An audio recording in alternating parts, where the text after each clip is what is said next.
Whose Highway Is It Anyway is proud to present The Flare. Direct from the students of East Syracuse Manoa High School and their media studios. This program is made possible by Onondaga County Traffic Safety Advisory Board, New York State Governor's Traffic Safety Committee, SCFA State Employees Federated Appeal, Onondaga County's Sheriff's Office, New York State Teen Safe Driver Coalition, and is dedicated to our first drivers, our teen drivers.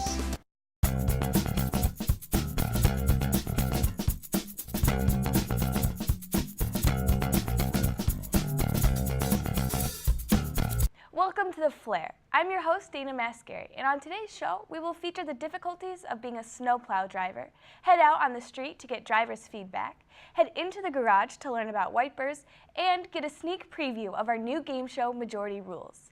All that after this short word from our sponsors.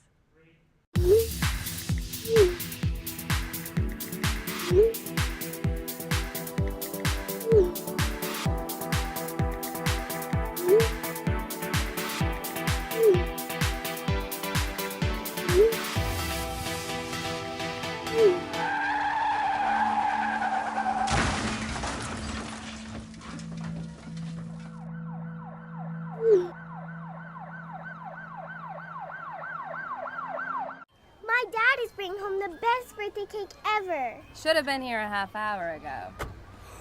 Daddy! Mom? Are you Mrs. Johnson? Caleb Johnson's wife? That was the day a drunk driver killed my dad.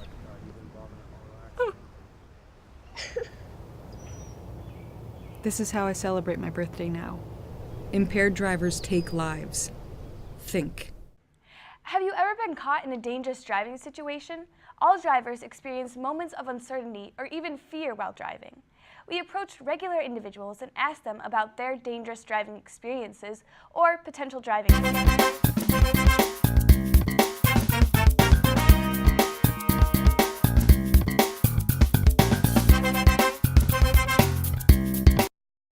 My wife and I were driving in Southern California, and we were arguing about how much I did not like her car while driving it. And then we almost got hit by another car, and we spun out and hit the median at 70 miles an hour, and we all were okay. I want to say I've definitely driven while my tires were very low. Causes you to skid a lot. So if you're going a little fast and you're trying to take a curve, no good. And I went off the road and totaled my car. I was on a highway a few years ago, and a deer came out of nowhere and almost hit my car, and I had to swerve into another lane to avoid it. But in doing so, I ended up in a ditch. So riskiest and did not really pay off for me. But I didn't hit it, so it was okay. Normally my parents don't let me drive for a very long time. My uncle once did almost get in a car crash from driving a very long time, so it is something that's very dangerous. However, if I do know that I am feeling tired, I will stop, pull over, and it is a very, very dangerous thing to do. Everyone knows that driving in snowy weather can be a huge hassle. Extreme weather conditions may become dangerous for those who don't know how to maneuver a vehicle in snow and ice. Statistics have shown that snowplow-related accidents involve both new and experienced drivers. However, the snow is no longer the only winter hazard drivers must be on the lookout for.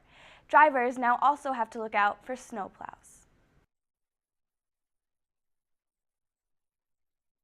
From Village of Manoa DPW. How long have you been driving a snowplow? I've been employed with the village for 26 years and started, right then and there. What are the dangers in driving a snowplow? It's kind of like people, places, and things. People, pedestrians, and cars. You want to make sure they have a safe distance, that you're not hitting them, and that you're not throwing snow at them. And dispensing the salt in the back. If they're too close, their car's going to get a little dirty. How can motorists help you in your job? Keep their distance. Stay back, give us room to work. It's very hard knowing that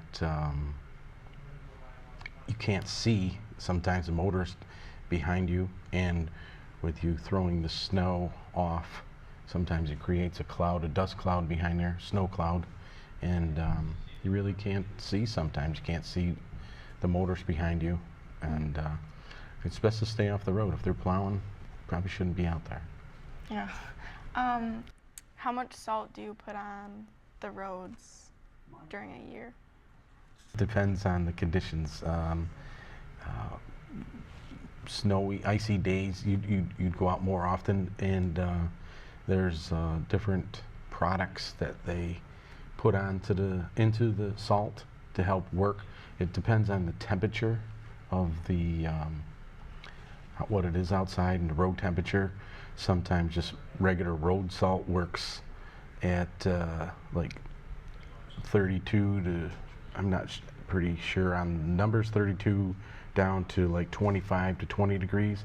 There you can use like a plain salt, and they make a brine type salt that works for like below 20 degrees. What time do you normally start? Then again, it depends on when the snow hits and how much, but our average call in, usually it's 3 a.m. and you know, be in by 4, and depending on the severity of the storm, if there's a big storm throughout the evening, you know, the boss might call you in at 2, you know, and it depends primarily on the weather and how severe it hits. How safe do you have to be while driving a snowplow? You have to be 100%. You have to be well alert. You have to make sure, you know, your windows are clean, the wipers are good, the fluids are all full. You need a lot of windshield washer fluid, because the front blade, you know, kicks up when it goes over the snow foil, and when you hit a deep pocket, it'll blow up into the windshield, and you know, it gets covered. So you get, you know, obviously you got to slow down also, and then, you know, you're watching for pedestrians and cars and mailboxes. As you see people, mailbox get hit, break often. It's not the snowplow hitting it. It's the snow that's coming off the wing that's actually cascading over, and it just knocks it over from a weak pole. You know, most of them are 4x4s, and you know, after time, it rots them at the base, and it doesn't take much to push them over. It's not the gentleman hitting it with the plow, it's the snow cascading and taking it down. So. Okay, well, thank you for joining us today. Thank you for having me. It's been a pleasure. For The Flare, I'm Alize Garlock. People say it's crazy. Traveling 200 miles an hour. Inches from another driver. 0 to 100 in 6 seconds. When I'm in this race car, I am completely focused on everything that's around me.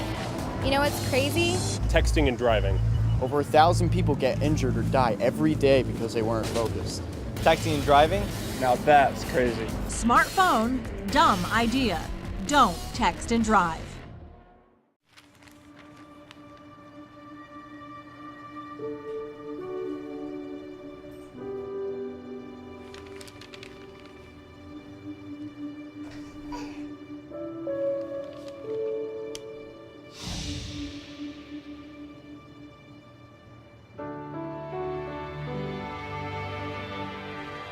Together we can change the news.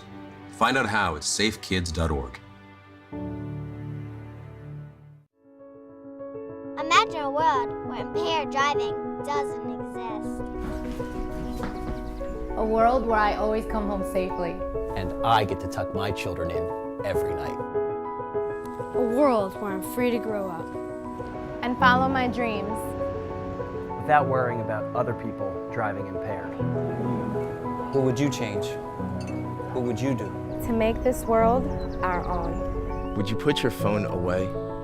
Would you drive the speed limit? Would you focus on the road a little more? Will you make the right choices? It's not that hard to do the right thing. Together. Together. Together. Together. We could make this our world. Together, we can end impaired driving.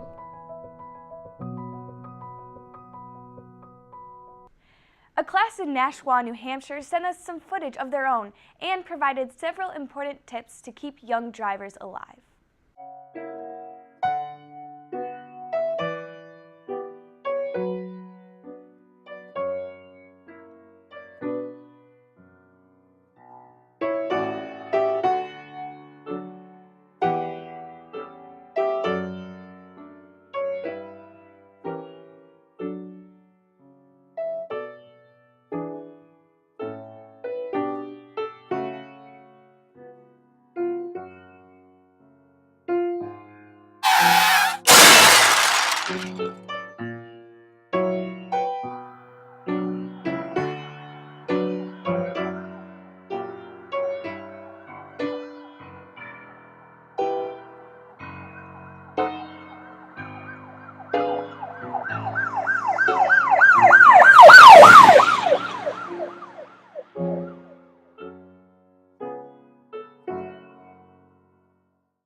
Hey, what are you doing tonight?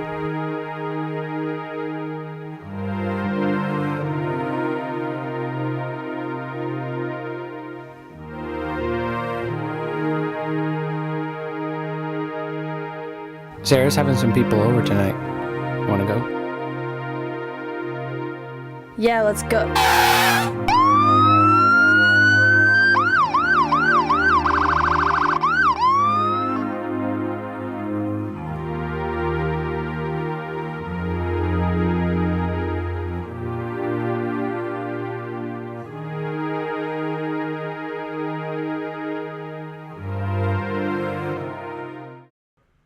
For all drivers, there are many aspects of vehicle ownership that require a driver to make occasional repairs in order to maintain a safe and fully functional vehicle. Proper car maintenance is especially important among young drivers. This particular segment is made by teen drivers for teen drivers.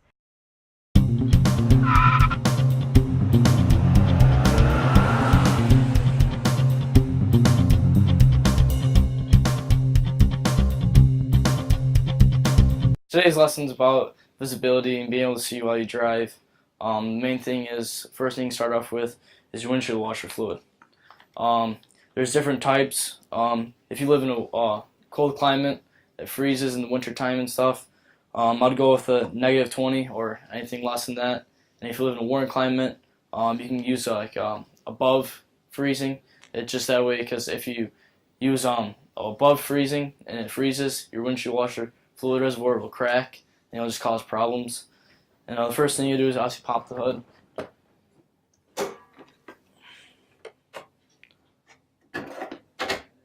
And then make sure you find your windshield washer fluid reservoir, and then you just flip the cap open, take your windshield washer fluid, and then just pour it right into the hole. Make sure you get it in the right spot.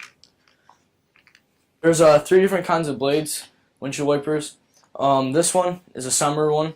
The reason why you don't want to use this during the winter is because water will freeze up on these pivot points, and it won't like stay flat up against your windshield. They'll actually come mess out of shape, and they will break. And then we also have the all season. All season, you can use those for winter, spring, fall, whatever season. I personally prefer these ones just because they have the rubber coating over them. They're a little different though from the winter ones. The winter they have an all rubber coating, so that way the ice can't freeze. The ice won't form inside the wiper. And there's these rubber bootings. If they do get a rip or tear, the water will get in there and they will freeze. So that's why I personally prefer the all season. So here right now, we're gonna change windshield wipers on this car. The reason is one of them is damaged, so I'll show you how to change them. First off, you're gonna start with your windshield wiper. You're gonna make sure you have the right ones and the right size. There's different sizes for different vehicles.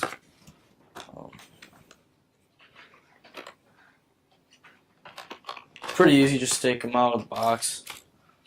And so you're gonna prop up the windshield wiper, and there's a little tab back here. You just push up, and you just slide that down, and just take this out just like that, and then take the new one, just pop this up, Just like that. And then just slide that in. And close that. That's the first one. The second one. Just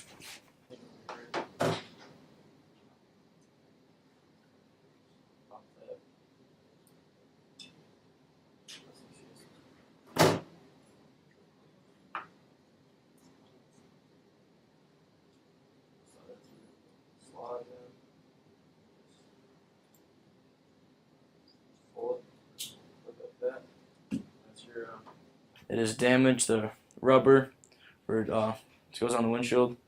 It is broken with these metal things. And these metal things will scratch your windshield if you don't replace them. And that's how you replace your wipers. From in the garage, I'm Chad Temple. Maybe we could live in a house like that. Yeah? Yeah. All right.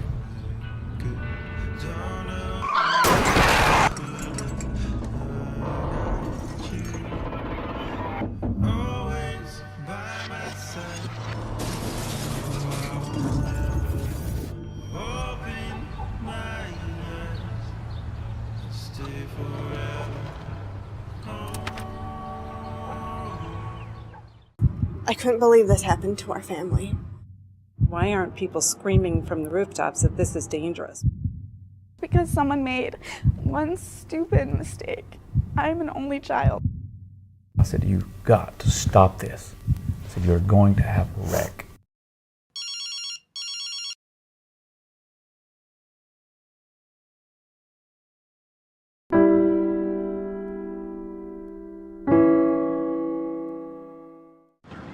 How many letters? 5 letters. Just think about what am I doing right now? Smile. Smile? Uh-huh. This is so easy.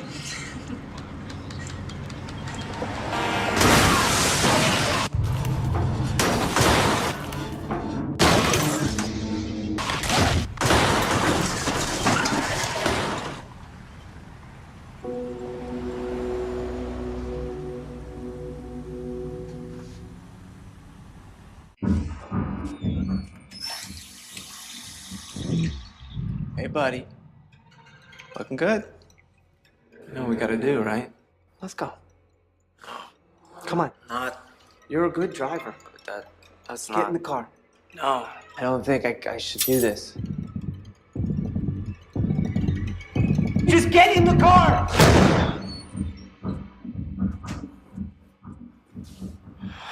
No.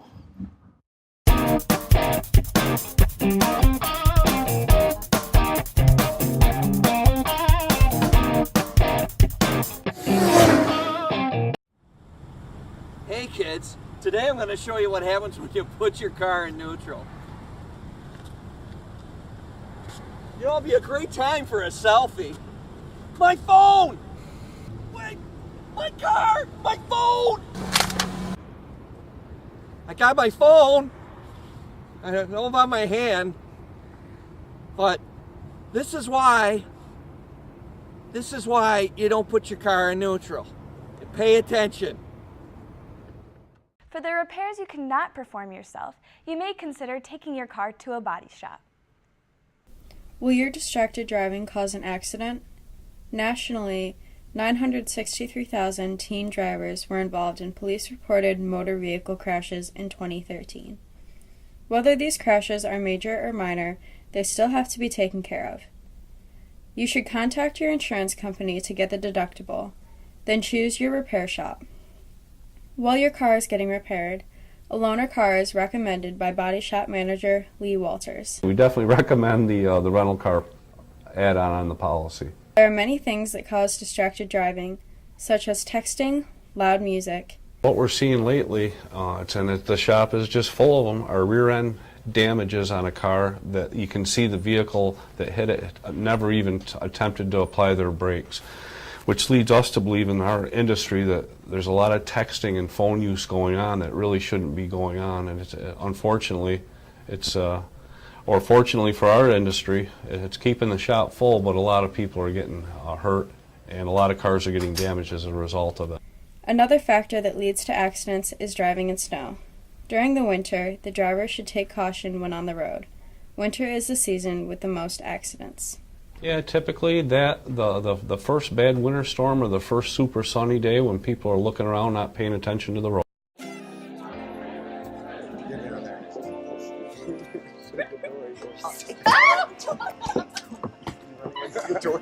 That's your drunk laugh. Happy New Year! Happy New Year! That was awesome. Happy New Year!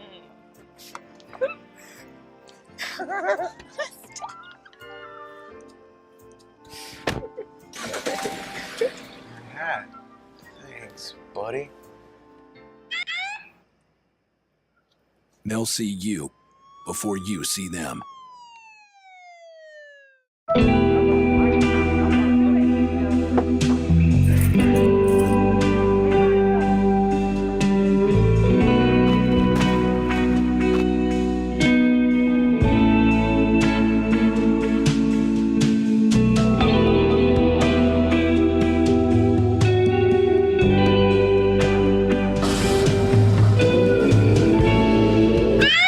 They'll see you before you see them.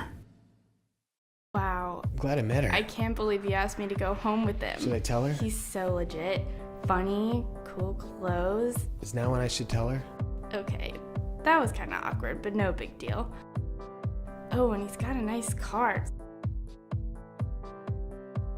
Maybe she'll understand. She seems really cool. What the heck is that? He's one of those DUI guys. He blows. I'm out of here. I really blew it. Our next segment is about the Chevy Malibu's new safety features. Recently, Chevy's new line of cars introduces many new features that are great for both teens and parents. Let's look at some. Four-wheel disc brakes, anti-lock.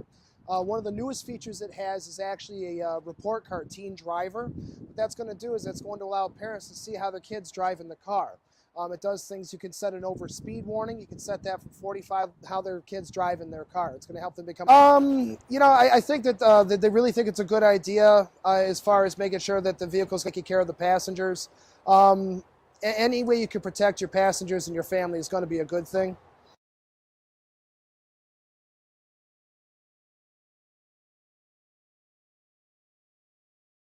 I'd say so. I mean, they're just making them, not only are they making them more stylish, they're making them safer. You know, it's a little bit of, they're making them safer for you. They're teaching the kids how to drive better. And that's going to be a good thing all around for everybody.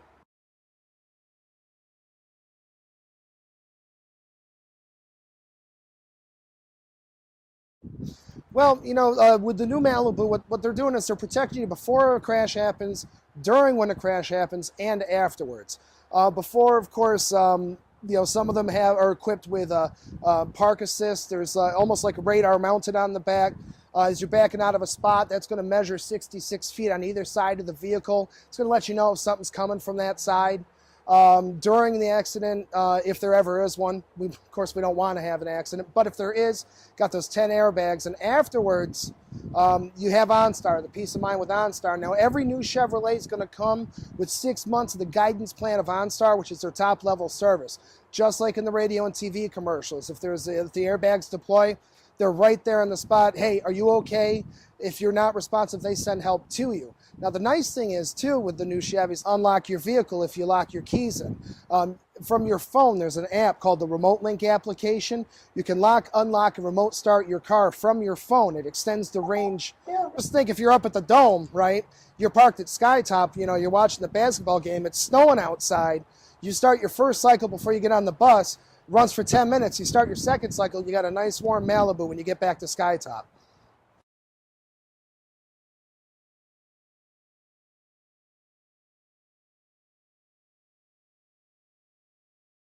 I'd recommend this car for everybody. It's a great family vehicle. It's a mid-size sedan built on a slightly larger platform than its predecessor. It's actually 1 cubic foot away from being reclassified as a full-size sedan now. It's good for the family. It hauls 5 people. Great space in the trunk. You can fit golf clubs, sports bags, You know, for the younger drivers, it's powered with a 1.5 liter turbo engine, so you know that you have enough power, you got reliability. You're not in a vehicle, it doesn't feel cheap at all when you're driving it, nothing rattles. It's a nice, solid Chevrolet. A Manlius police officer was stationed outside East Syracuse Manoa High School to see how many people actually adhere to the school zone speed limit. The results may surprise you. These laws exist to protect a younger demographic of pedestrians and ensure that all students can cross in front of or around their schools without fear of traffic-related injuries. Well, ultimately, you have students that could be outside of the school. You have a lot of cars coming and going outside of the school. So when you don't slow down through a school zone, you potentially can cause motor vehicle collisions, students that are outside, whether or not they may be doing a class outdoors, that you don't know that they're coming through, or they might be coming into the street. Ultimately, you don't want a vehicle coming through with the possibility of somebody getting struck, a vehicle getting struck. You have a lot of traffic, buses coming in and out, which potentially could cause injuries to students or other individuals that might be in the vehicles. Anytime you drive at a speed higher than the speed posted in a particular school zone, you are in violation of state law. Fines for speeding in school zones may exceed the normal amount. For example, many authorities double speeding fines when the traffic violation is committed in a school. Officer Ben Lesperance was recently posted in front of East Syracuse Manoa High School at 6400 Fremont Road, East Syracuse, New York, to see how many drivers actually adhere to the school zone traffic law. The school zone speed posted in the area was 30 miles per hour. Yet the average speed of vehicles entering the school zone captured on the officer's radar averaged 42 miles per hour. After drivers spotted the officer's patrol car, they slowed down significantly. We probably saw around 30 vehicles that were speeding to some percent. Man, that was a stupid decision. And now I'm paying for it big time. Hey, we got some more trash for you! Come on, guys! I know where I'd rather be.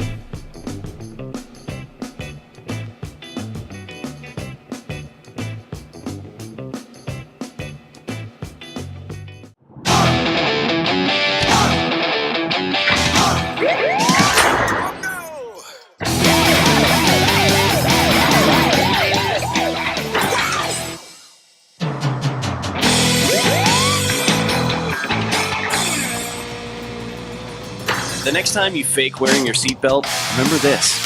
Cops have been trained to spot seatbelt violations even at night. And they don't give out fake tickets. Day or night, click it or ticket.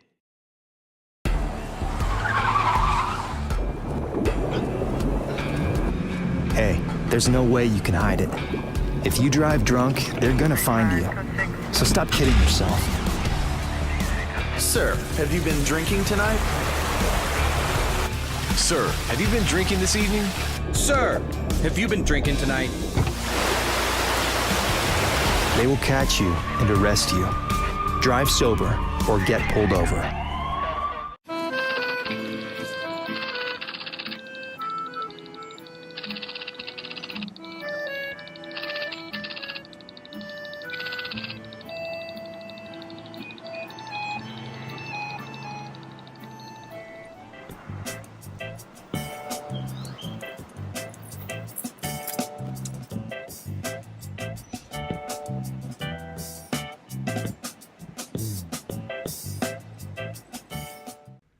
Majority Rules is a game show where teams face off answering questions about driving. This new show will be airing soon. Our host, Michael Ferris, will be asking the competitors questions such as, which month does the U.S. have the most DWIs? What is the most common distraction to drivers? Matt. Other drivers? Other drivers. Let's see. Is other drivers up there? You might even recognize one of the contestants. Thank you for watching The Flare, where we only try to say one life, hopefully yours. Until next time, I'm Dana Mascari.